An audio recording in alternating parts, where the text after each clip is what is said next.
तुम्हारी मर्दानगी सिर्फ नदी में कूदने के लिए है, इज्जत बचाने के लिए नहीं। थू है तुम पर। निशा। वो 2 कौड़ी का गुंडा मेरे साथ खिलवाड़ कर रहा था और तुम उन बुज़दिलों की तरह खामोश खड़े थे जो दूसरों की मर्दानगी के पीछे अपनी नामर्दगी का मजा लेते हैं। निशा। तुम जैसे कार को अपनाने से तो अच्छा होगा मैं उस गुंडे की रखेल बन जाऊं। अगली बार ये हाथ किसी मर्द पर उठाना।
इंस्पेक्टर साहब, संजय शर्मा ये स्वीकार करने आया कि उसने निशा के साथ ना तो सिर्फ अभद्र व्यवहार किया बल्कि उसे अगवा करने का प्रयत्न भी किया। संजय बाबू, ये आपके साथ मारपीट करके कहीं जबरदस्ती तो कबूल नहीं करवा रहे हैं। इंस्पेक्टर साहब, you should be ashamed of yourself। आप लोग अब भी इसे बचाना चाहते हैं जो इस शहर की इज्जत को जब चाहे तब रौंदता है। आप मेरी रिपोर्ट लिखिए। मैडम क्या है वो? आप मेरी रिपोर्ट नहीं। उल्लंघन नहीं करना चाहिए। घबराइए मत, आपको फांसी नहीं होगी। ना तो मैं खुद कानून तोड़ूंगा और ना किसी को तोड़ने दूंगा। सच बताइए, आप किस बात से डरते हैं? मैं क्यों डरूंगा? मैं तो कानून की बात कर रहा था। अगर पुलिस वाले ही कानून तोड़ने लगे तो फिर हो चुका कायम लॉ एंड ऑर्डर। आप फिर बार बार कानून की हिफाजत की बात कर रहे हैं। एक पुलिसमैन की जिंदगी की बात कीजिए। पुलिस वालों का काम सिर्फ ड्यूटी निभाना नहीं होता, ड्यूटी उनके लिए एक मिशन होती है। क्या उतली थी हमने पुलिस फोर्स ज्वाइन करने से पहले? लगता है वो सौगंध आपने सिर्फ पढ़ी थी, लेकिन उस सौगंध को मैंने अपने दिल और दिमाग पर गरम सलाखों से लिख दिया था कि मैं कमजोर और दुखियों की रक्षा करूंगा और किसी लालच या दबाव के आगे ना झुकते हुए अपने फर्ज का पालन करूंगा। ठीक है, हम लोग अंदर जाएंगे, लेकिन मेरी एक शर्त है, जब तक मैं ना कहूं कोई खून खराबा नहीं होगा। जी। और तुम गोली नहीं चलाओगे। अर्जुन सिंह जी, मैं आपकी बात समझ गया। चलें?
आखिर क्या हासिल कर लिया हमने? अब जब इंक्वायरी शुरू होगी तो पता चलेगा ये गोडाउन किसी और के नाम है और वो चंद पैसों के लिए जेल जाने के लिए भी तैयार है। इस शहर में अपराध की ऐसी घिनौनी दुनिया बसी है जिसके ऊपर बहुत बड़ी हस्तियों का साया है। हम चाहकर भी उनका कुछ नहीं बिगाड़ सकते। मैं कंट्रोल रूम में फोन करके गोडाउन सील करवा देता हूं।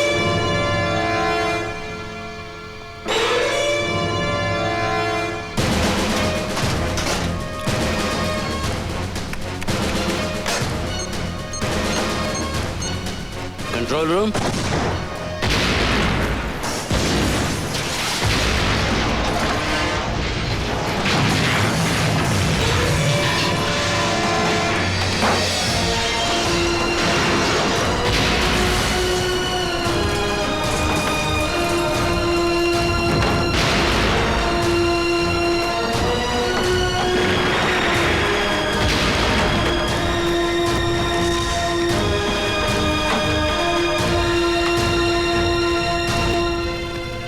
हम चाहकर भी उनका कुछ नहीं बिगाड़ सकते ना, पर उनके दिल पर थोड़ी सी चोट तो पहुंचा सकते हैं।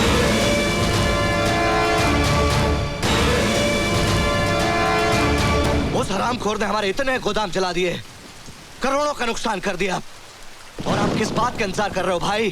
खेल को और मजेदार बनाने का। शिकार का मजा तभी आता है जब वो जल से पकड़ में ना आए। जिंदगी में करण जैसा शिकार बड़ी मुश्किल से मिलता है। उड़ने दो उसे, जितना ऊंचा उड़ेगा उतना उसे नीचे गिराने में मजा आएगा सिकंदर। कहीं इतना ऊपर ना उड़ जाए कि आपके हाथ से निकल जाए। मौत से कोई ऊपर नहीं उड़ सकता सिकंदर।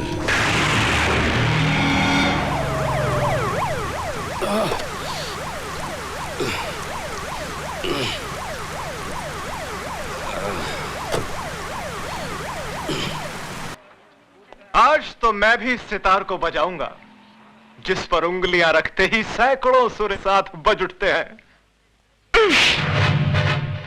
इन तारों को गलत छूने से उंगलियां कट जाती हैं।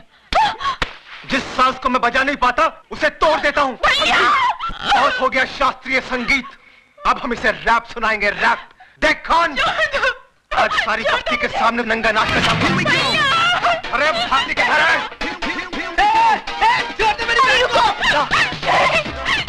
आप आ जाकर गुंडे मवालियों के मुंह लगेंगे क्या?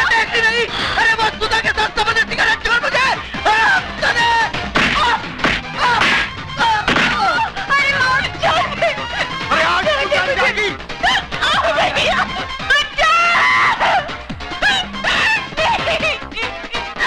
Oh God! Hey man! Hey! क्या करता है तुम? क्या करता है तुम? छोड़ो! छोड़ो हमारे छोकरी को! कोई हमारे छोकरी को! हटो इधर से! छोड़ो! अरे तो पीछे करो। छोड़ो हमारे छोकरी को! लौट का बस हमारे छोकरी को छोड़ दो! कोई तो हेल्प करो! हम बोलते हैं छोड़ो! Hey man! क्या हिजड़ालों का माफिक देखता है? इस बस्ती में कोई मर्द नहीं है क्या? मर्द? ये म्यूजिक किसने बंद किया?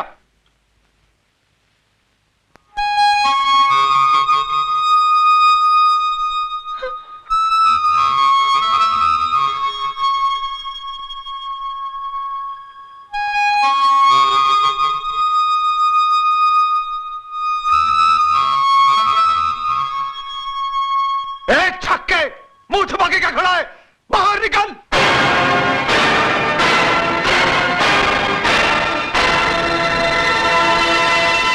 अजय?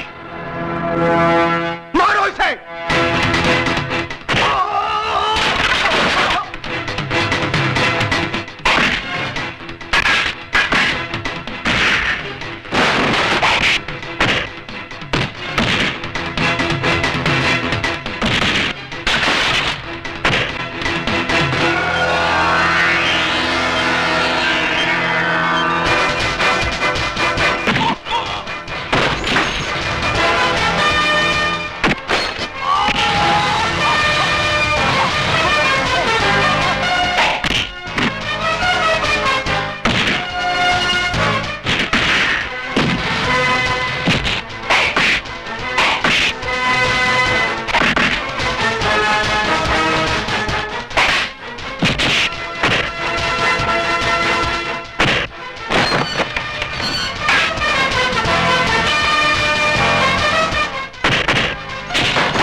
सिंह, हाथ जोड़ता हूँ तेरे, हाथ जोड़ता हूँ तेरे। इन्हीं हाथों से छुआ था ना तूने उसे? आइंदा नहीं छूऊंगा, अभी नहीं छूऊंगा। शरीफ लोगों के साथ गुंडागर्दी करता है। Arrest him.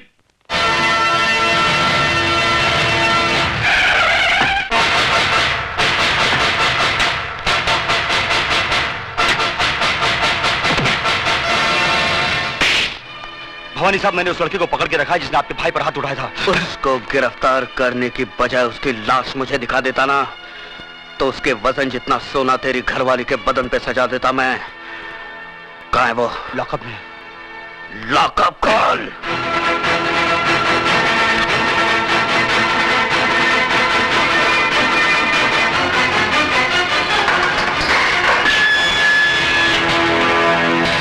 बहुत गर्मी है तेरे खून में।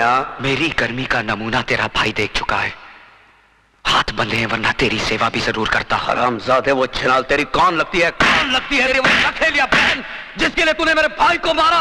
मेरे भाई हाथ उठाया तूने।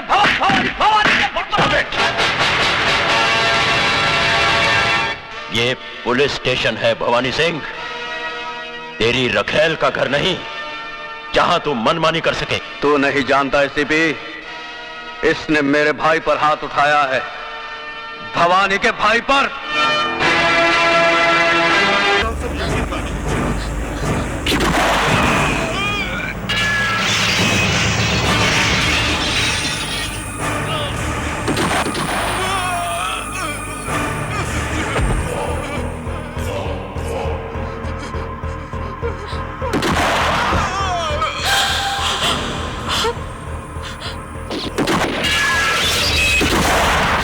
जाओ देखो कौन है वहां।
किसने कितने पैसे लिए मेरी गाड़ी रोकने के लिए?